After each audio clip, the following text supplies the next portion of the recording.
the input referred noise spectral density is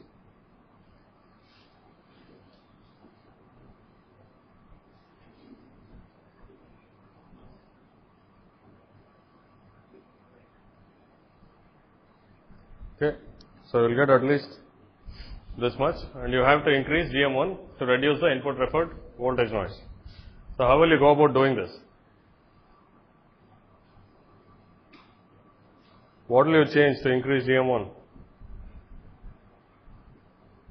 Let's say I want to keep the swing limits, everything the same, but I want to just reduce the input referred noise. So let's say I want to reduce this by 4x. What will I do? I0 increases by 4x and all of the W's increase by 4x. Okay.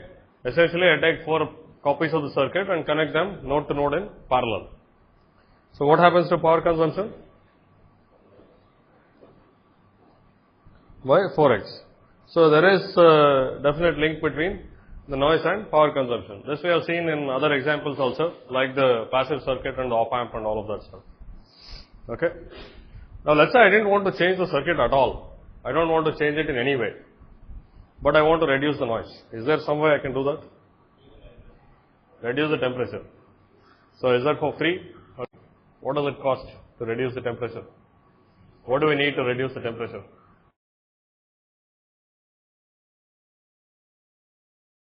Cooling mechanism. Reducing power, no. That, let's say self-heating is not so much an issue. Cooling mechanism. How will we make a cooling mechanism? A refrigerator. Last week there was a talk on entropy. Did any of you attend it? Nobody? Oh. Okay. So let's say we put our circuit in a refrigerator. This is something I came across recently. I thought it was quite interesting.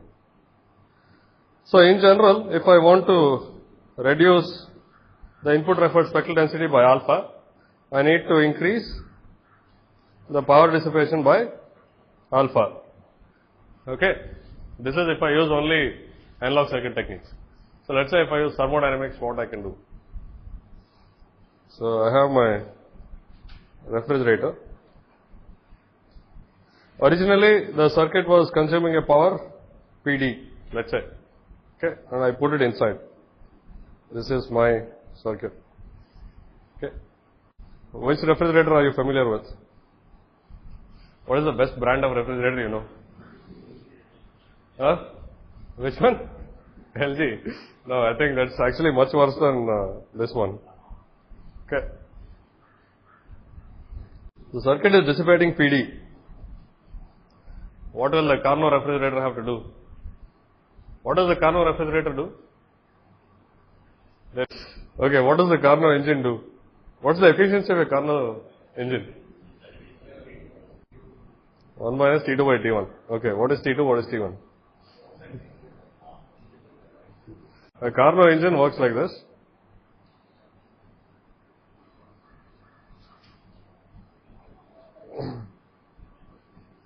You have a high temperature TH, and the idea here is to get mechanical work out of heat. So there is heat drawn from the hot source and you get some mechanical work out. Unfortunately, you can't get all of it here. Okay. This is Q in. Some of it gets also wasted at a lower temperature. And the efficiency is defined as W by Q in. And what is this?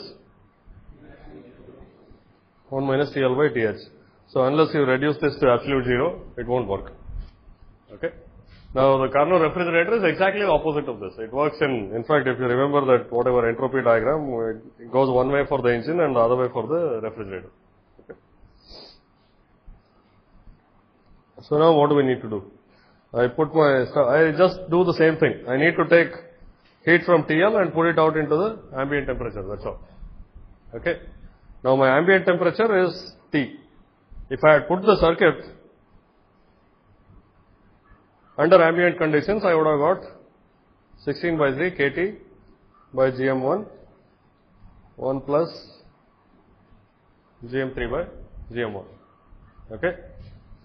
Now to reduce it by a factor alpha, what should the temperature be? I want the noise to be alpha times smaller. What should be the temperature? T by alpha, right?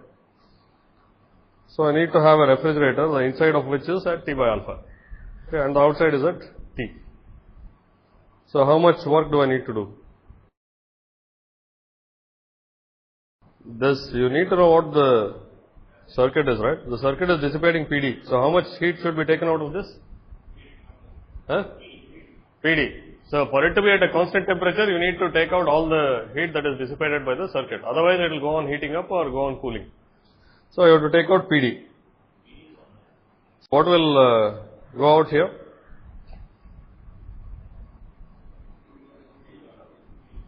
So it's exactly the same thing, right? This Q out, whatever goes at the lower temperature is like this PD.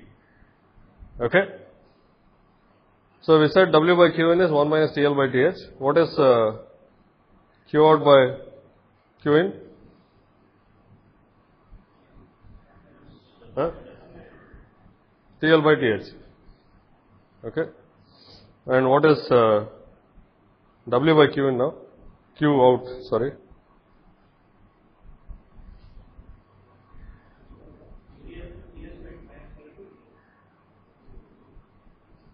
TH by TL minus 1. Okay? So this is the amount of work we need to do on this side. So what is that?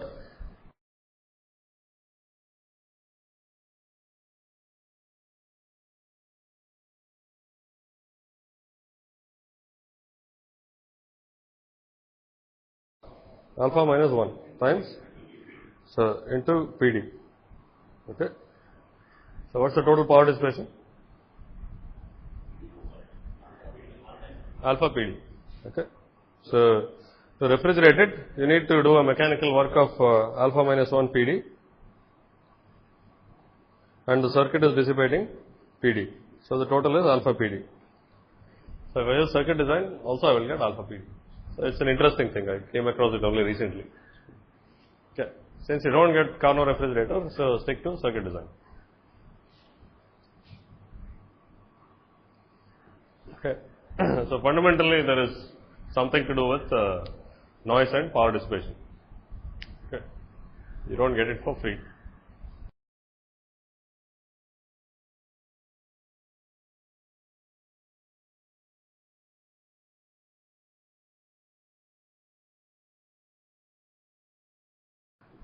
So yesterday we started discussing the folded Cascode op-amp.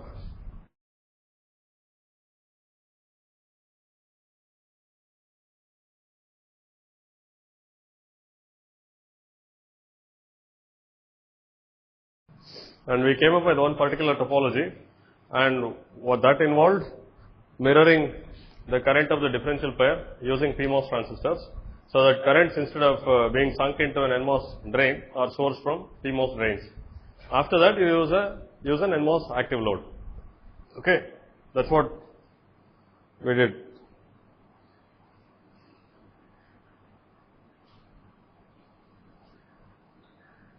You mirror this stuff.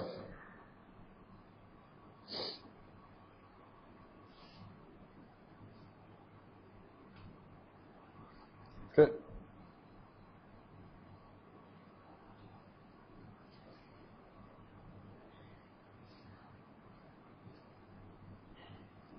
Then you use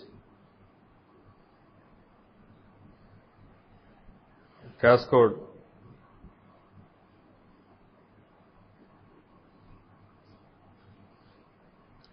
Okay. And on the lower side, you use NMOS active load.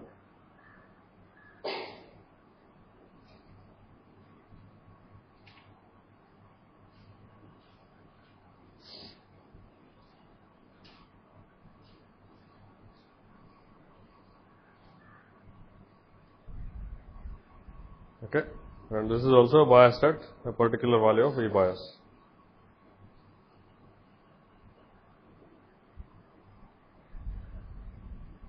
Okay.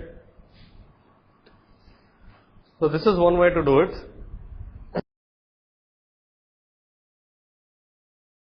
Now there is another way which is more favored. I will explain why later. So this part will remain the same. Okay.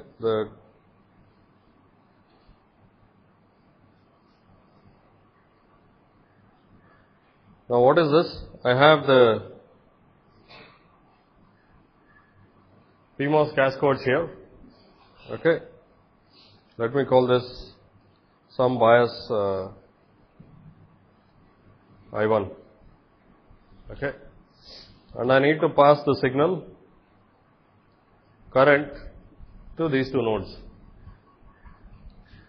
And if I apply the signal differentially to this, I have the signal plus bias current at these drains. Okay. So I need to pass this lowercase id to these nodes. How will I do that? One of the ways was, of course, mirror the entire bias plus signal and then go with it. That's what we did last time.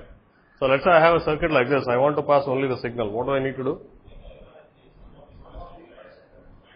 The question is, what do I need to do to get this ID here?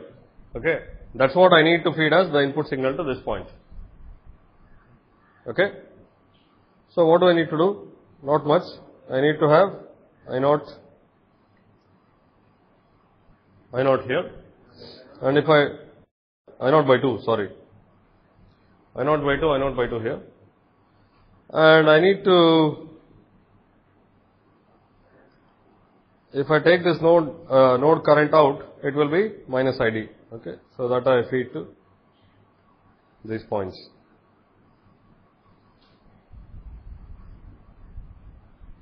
Okay. This is a folded cascode also. Right. What will be the current in this? And what will be the current in this? What is the current on the left drain? I1 minus ID. And this is I1 plus ID. Okay. That's what tends to flow there. So this is a folded cascode.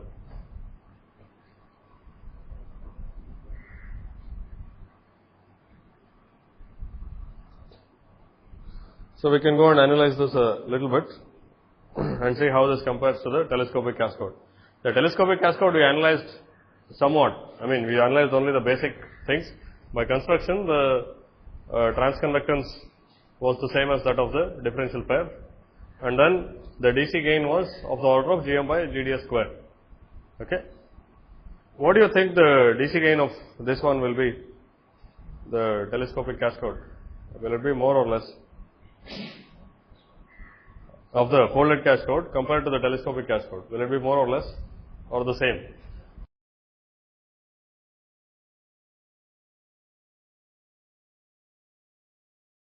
Well, I need to calculate it to see. First of all, I need to get the same unity gain frequency here. Okay. What will be the transconductance of this? First, let me terminate this with an output voltage. Okay. Again, by symmetry, in absence of mismatch, these two nodes, this one and this one, tend to be the same. Okay. So I terminate it with that voltage for initial analysis. What is the transconductance of the telescopic cascode? Gm1. So all we have done is, see, in all these cascode amplifiers, it is equal to the transconductance of the input differential pair. Because all we have done is we have taken the same differential current ID and folded it down. I mean, we have changed the direction, polarity and so on, but exactly the same current flows out into the load. Okay.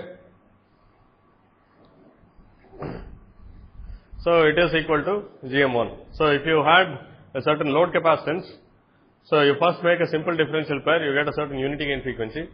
Then you turn that into a telescopic cascode without changing the input differential pair, you get the same unity gain frequency. Similarly, you turn it into a folded cascode, again without changing the input differential pair, you also still get the same unity gain frequency.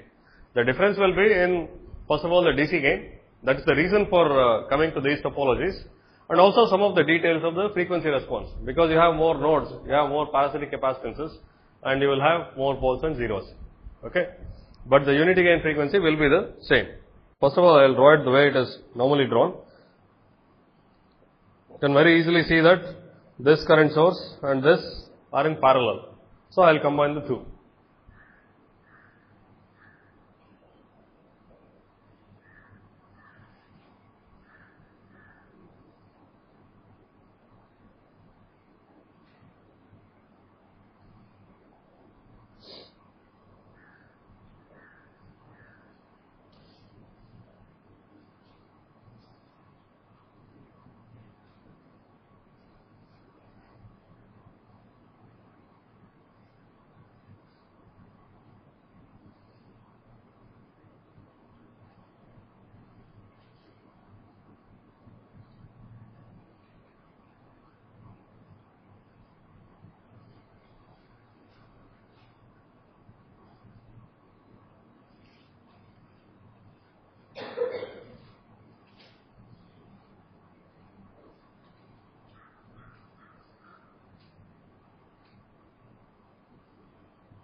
And these two transistors are working as a current source of, let's say this is I0, each one should be I0 by 2 plus I1, okay, where I1 is the quiescent current in the output branches, okay, in these two branches it should be I1.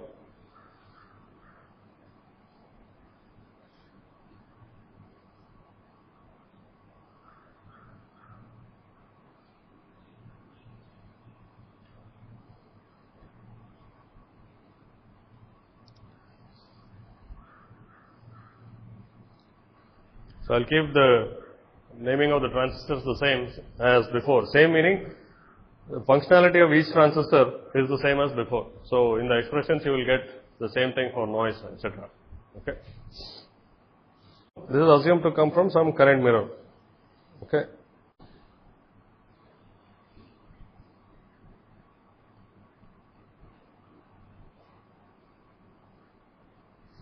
Now, I already know what the GM is, or maybe I will just show the calculation. This is biased so that it is biased at a point equal to the quiescent voltage of this point. Okay. So, no current flows through the output voltage source. I think we have done this many times now. What is this voltage? What's the tail node voltage? 0. So, what is the current, incremental current in M1?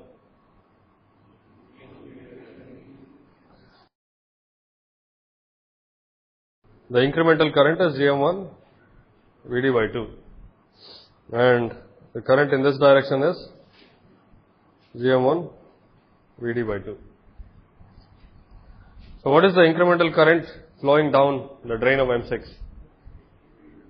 Huh? So, this is in this direction. It is going into the source of M6. It will come out of the drain of M6 without a change in polarity. What is the incremental current through the drain of M5? Which direction is it? Upward direction, because GM1 Vd by 2 is drawn out of the source of M5. So, that will be drawn into the drain of M5.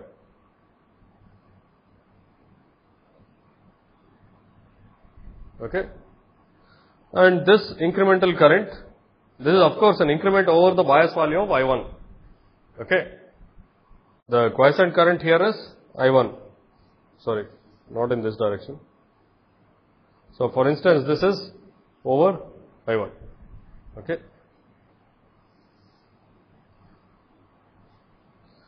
So, what is the total current flowing out?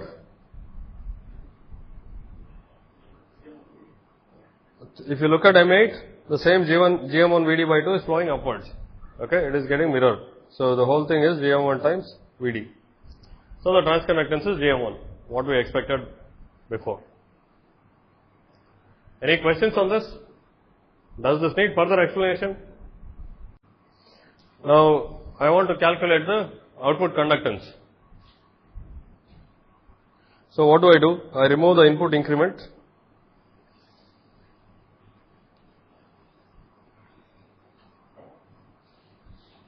And apply an increment to the output, and I try to measure this current. Okay. So what will be the output resistance? Because of the lower path, it will be GM3 by GDS3, GDS7. His claim is that because of this current mirror, you will see this quantity. I mean, neglecting the insignificant terms. GM3 by GDS3, GDS7. Is this correct? Why did you get GM3 here? Yeah, it's GM7. Okay. So we have M4 cascoded by M8. So it is GM by GDS of M8 multiplying the output resistance of M4. Okay. So this is GM by GDS of M8 multiplying 1 over GDS3, which is the output resistance of M4. That will certainly be contributed by this current mirror.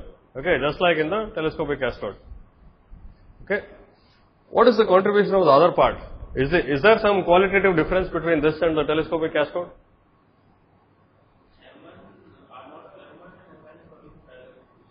Anode of M1 and M10 both appear. Okay. In case of the telescopic cascode, we didn't have these M9, M10 transistors. We had only M1, M2 up to M7, M8. Okay. Because of the folding, we need these two current sources. And these two current sources also have a finite output resistance. So they will contribute to the output conductance also. Okay.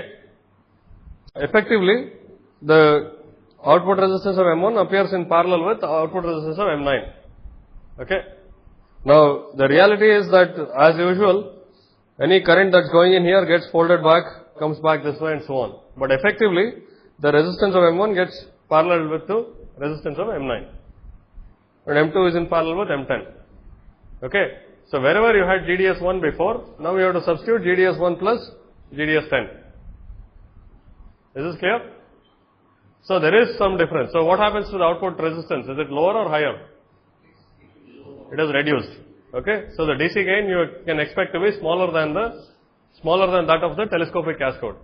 Okay. Because you have one more dominant term in the output conductance. You also have to notice that these things are larger. M9 and M10 are carrying larger current. Okay. So your GDS, you can expect to be smaller. Of course, you can increase the length of this by a huge amount and reduce the output conductance, but then you will have problems with high frequency parasitic poles. The question is, why should the output resistance of a folded cascode be necessarily lower than that of the telescopic cascode? The overdrive voltages can be different in the two cases. I mean, you don't design the folded cascode with the same overdrive voltages as the telescopic cascode. Okay. So it is not exactly the same, but one more component is contributing. That's all we can say for now. Okay. Is this clear? Mainly what happens is, you have the output resistance of M1. If you have some incremental voltage at this node, it goes not only into M1 but also into M9. Whereas previously you only had M1. Similarly, from this node you only had M2. Okay. Now you also have M10. So you have an additional conductance. So the conductance of M10 and M2 will get multiplied by GM by GDS of this transistor. Okay. Previously it was only that of M2. The question is, why do the output conductances of M1, M2 and M9, M10 come in parallel? First of all, it's not a symmetrical circuit. I can't say it directly, but the effect is the same. See, what happens is, The same argument as before. What is the resistance looking up M1? Looking up the source of M1? 1 over GM1. Right? So what is the resistance looking in here? Huh? 2 by GDS1. Okay? If you have some incremental voltage here, delta V times GDS1 by 2 flows here. Okay? And that flows down M2 and up M1 and goes back into this node. Okay? So it is in fact like connecting a resistance delta V GDS1 by 2 between these 2 points. Okay? Then you can work it out. So you have GDS10 from this point to ground, and GDS9 from this point to ground, and GDS1 by 2 in parallel with it. Okay? The picture will look something like this.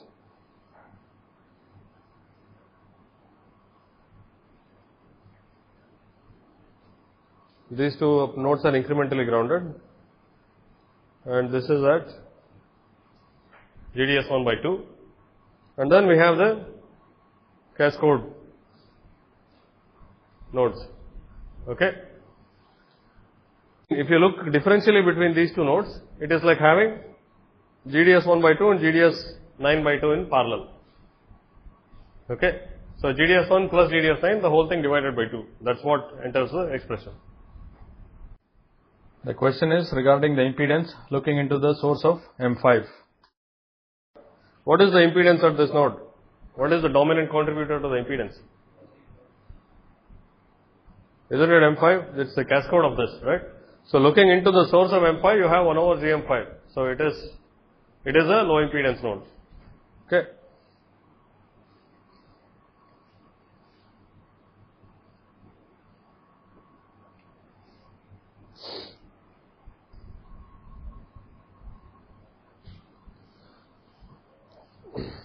So you can carry out the complete analysis, you will get the same answer, but the output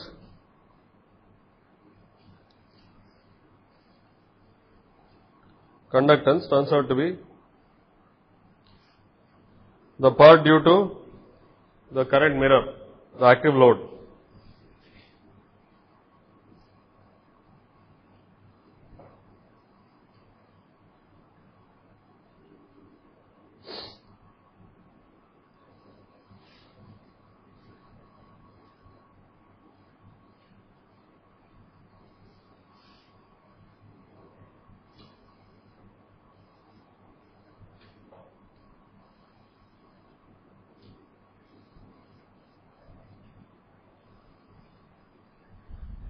Okay? And this is the part that was not present in the telescopic cascode. So in general, you can expect the output resistance of a folded cascode to be smaller, but we have to keep in mind that we don't use the same overdrives in the folded cascode and the telescopic cascode. Okay? So by using a larger overdrive, you can in fact increase the output resistance of this.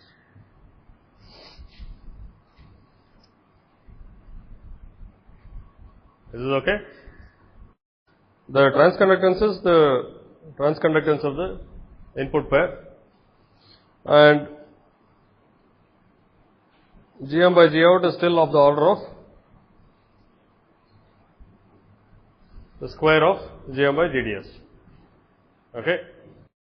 Any questions on the folded cascode topology or the DC gain? The main point is the presence of this extra M9, M10. Okay?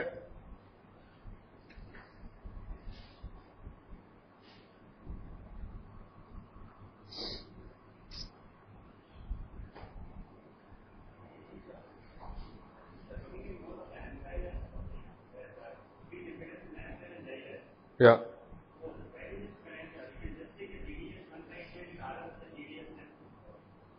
GDS 1 by 2 in parallel with? Why?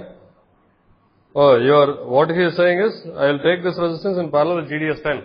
but this current is coming back into this node, right? Even in the simple differential case, if you ignore the current coming back, you will get GDS of the PMOS plus GDS of NMOS divided by 2, but it's getting mirrored. This current goes here, comes through the current mirror and comes back. It does contribute to the output resistance. If I disconnect this and connect this end to ground, that part will not be there. Okay, so that's not correct. That's not what is happening. The incremental current through M1 will also be reflected in M5 and then it comes back this way. Okay, any questions on the DC analysis of the folded or the telescopic cascode? Now we also have the basic high frequency analysis. We know that the unity gain frequency is GM1 by CL for a given load capacitance. The question is what happens to all the parasitic poles and zeros. In case of the simple differential pair, we had a single pole and a zero. What was the frequency of the pole and zero?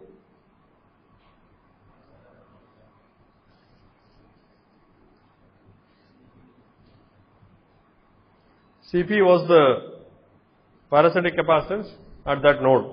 It happened to be 2 times CGS3 plus CdB3 plus CdB1. Okay.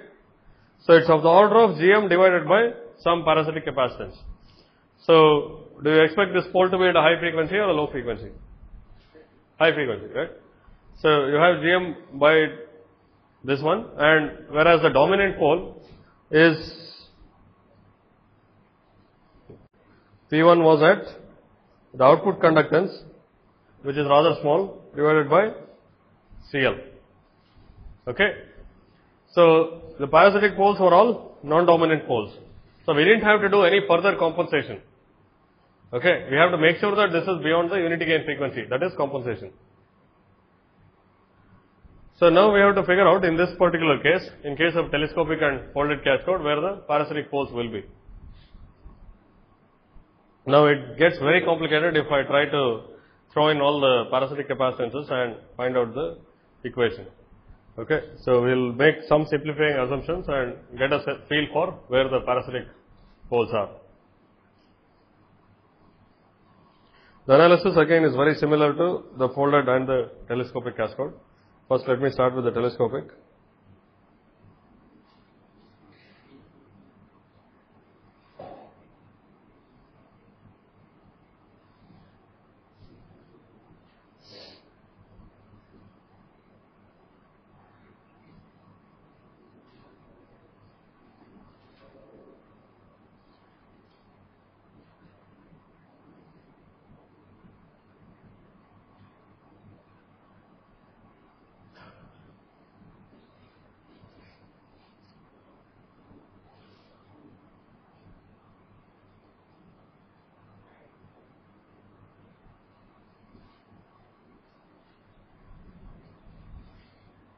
Okay.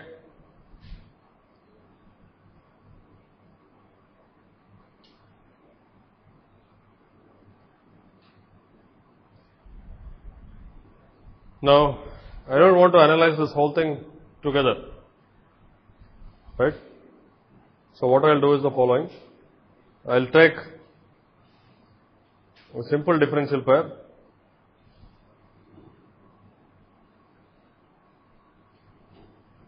and terminate the output in a short circuit. I apply a differential increment. Okay. So I get some current here and the opposite one here, the incremental current. And I take the ratio of ID by VD. What do I get? In this case, for a simple differential pair, I don't have anything else. GM1. Okay. So what I'm trying to do is to separate different parts of the problem. I'll first analyze the lower part, see if there are extra poles. I'll analyze the upper part, see if there are extra poles, and then see if, where they are. Okay. So if I just look at the differential pair itself, terminated by a short circuit as a transconductance, I will get no poles, right? Because I am driving it with an ideal voltage source, and I have also neglected CGD and all of those things. Okay? Is this okay? Is everyone convinced that this is GM1 without any other parasitics? Okay. Now, if I place cascode transistors on top of this, let's say M1, M2, and this was M5, M6. Okay? And I terminate this in a short circuit, and I find the same thing, the current, the incremental current. And I want to calculate this quantity, ID of S by VD of S. What is that going to be? Will it have any frequency dependence? Maybe I should draw this a little bigger.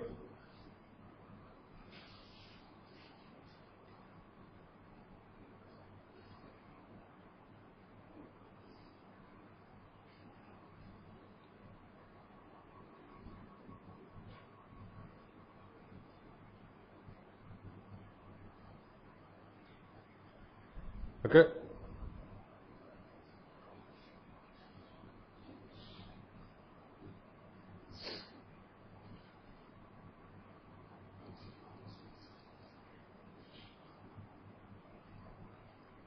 Now there will be some incremental current in this, which does not have any frequency dependence. If you change the gate voltage, the drain currents change immediately.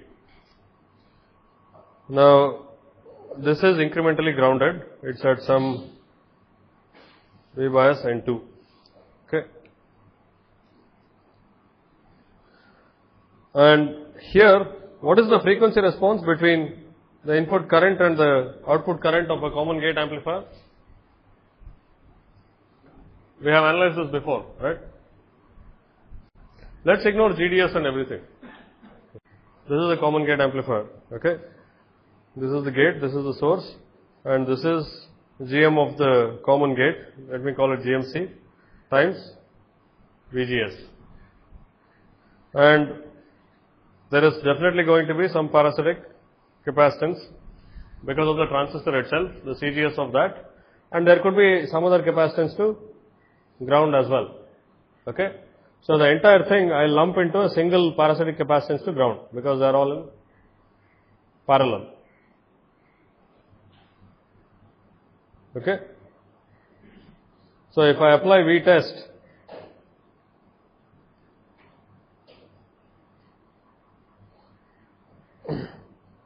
okay, what is the current that comes out here? Or if there is a V test here, what is the current that comes out? V test times GMC.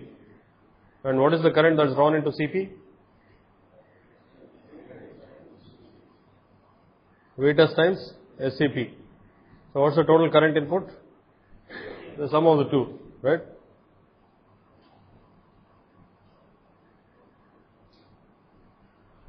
So the output current divided by input current is GMC by GMC plus SCP, or 1 by 1 plus SCP by GMC. Okay. So the DC gain is 1 as you expect, and the pole is at GMC by CP. Okay. And this also you can expect to be a non-dominant high frequency pole because you have GM in the numerator and some parasitic capacitance in the denominator. Is this clear?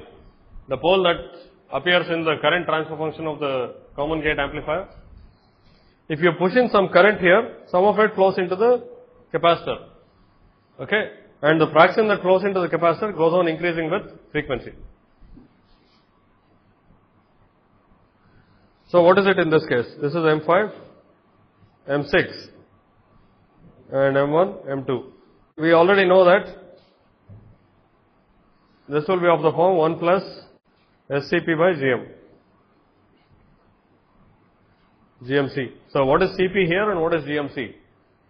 GMC is the GM of the cascode transistor. Okay. So the pole will be at GM5 divided by the total parasitic capacitance from this node, okay, which is the gate source capacitance of this transistor, the source bulk capacitance of M5, okay, and the drain bulk capacitance of M1. There are two junctions here, junction of M1 and junction of M5. So you have capacitances from those two, and also you have the gate source capacitance of M5, which goes to ground because this is a fixed voltage bias. Okay.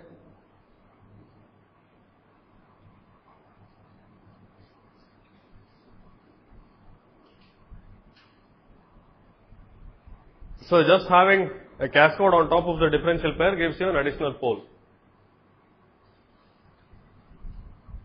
Is this okay? Here you would get an incremental current GM1 times Vd. Okay. Now that goes through the cascode amplifier. Now some part of it is shunted off into the parasitic capacitors.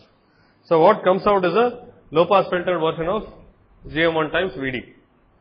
And the pole of the low pass filter is at this frequency. Okay. Then where else do we see a parasitic pole on 0? So in this case, okay, the lower part happens to be GM1 times something, which is a first order low pass filter. Okay, what happens because of the current mirror? What do you expect because of the current mirror?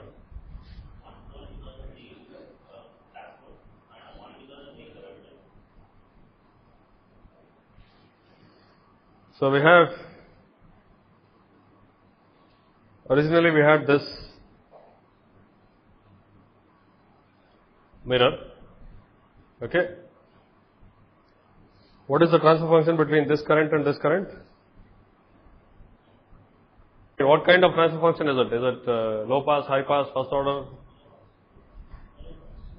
Low pass. Again, this current, part of it gets shunted into the parasitic capacitance. Okay. So if you evaluate it, this was M3, M4. So the transfer function of this was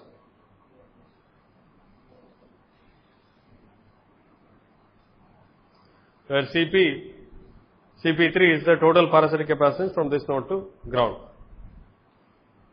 Okay.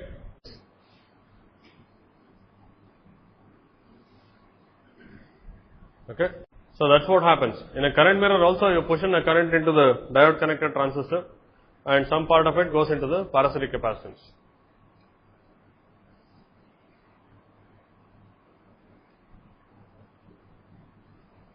Now instead of a simple current mirror, I choose a cascode current mirror. And I do this. Okay.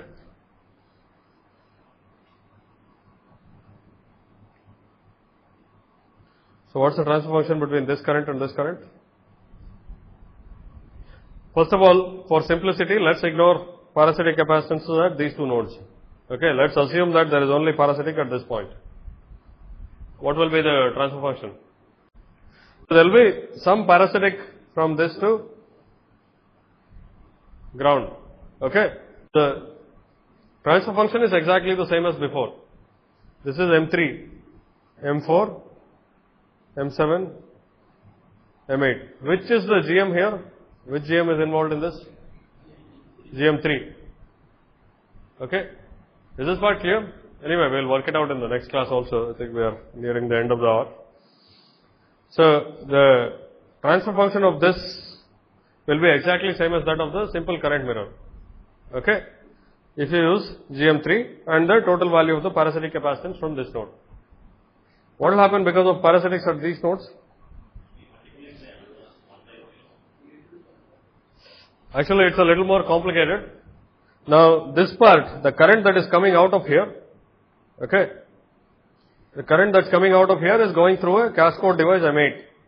M8 will add another pole. But in case of M7, this whole thing is inside a feedback loop.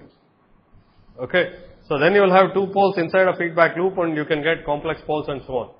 So what we will do is not even bother with it. But what is the order of magnitude of the pole here? What is the pole associated with this node? GM8 by some parasitic capacitance of that node, which consists of CGS8 and something. So this is what we end up doing frequently, right? We look at the impedance of a particular node. If it happens to be a low impedance node, we assume that it's a non-dominant pole. Okay? It may have an effect. Of course, if you have 10 non-dominant poles, it may have a major effect. And you have to take the effect into account in the design. But if it turns out to be of the order of GDS by some parasitic capacitance, it will be a bigger problem. Okay? So there will be a large number of non-dominant poles because of all these extra nodes. Okay? And all of them will be of the order of some GM by parasitic capacitance. Otherwise, the behavior is the same as that of a differential pair. The differential pair, you get one dominant pole at the output and a pole and zero. In this case, you get the dominant pole at the output, a pole and zero. That's because of current mirroring. Okay? If you take this, half of the current appears directly at the output and the other half comes through the mirror. That's why you get the pole and zero combination.